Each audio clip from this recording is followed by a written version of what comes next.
Prípravok Sika Primer 210 je výbornou voľbou na zlepšenie príľnavosti na rôznych kovových podkladoch, ako je napríklad hliník, oceľ či farebné kovy.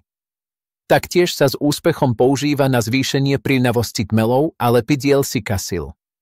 Ak by ste sa rozhodli použiť Sika Primer 210 na podkladoch, ktoré majú sklon k vzniku napäťových trhlín, odporúčam vám najskôr konzultovať postup s výrobcom a urobiť testy priamo na pôvodnej podkladovej ploche.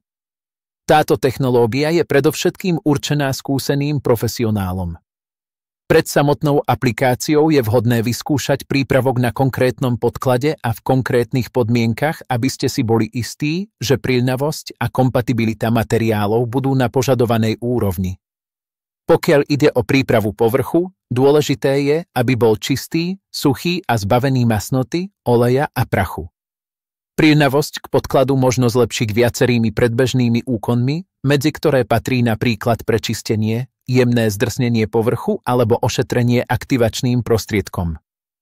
Sika Primer 210 sa nanáša v tenkej, no súvislej vrstve použiť môžete štetec, filc, neplstnatajúcu handričku alebo špongiu. Treba však vedieť, že až do 3. dňa po aplikácii sa prípravok správa termoplasticky, takže je potrebné vyhnúť sa vysokým teplotám a tiež nezaťažujte spoje v tomto čase. Najvhodnejšia teplota pre povrch aj samotnú aplikáciu je v rozmedzi 15 stupňov Celzia až 25 stupňov Celzia.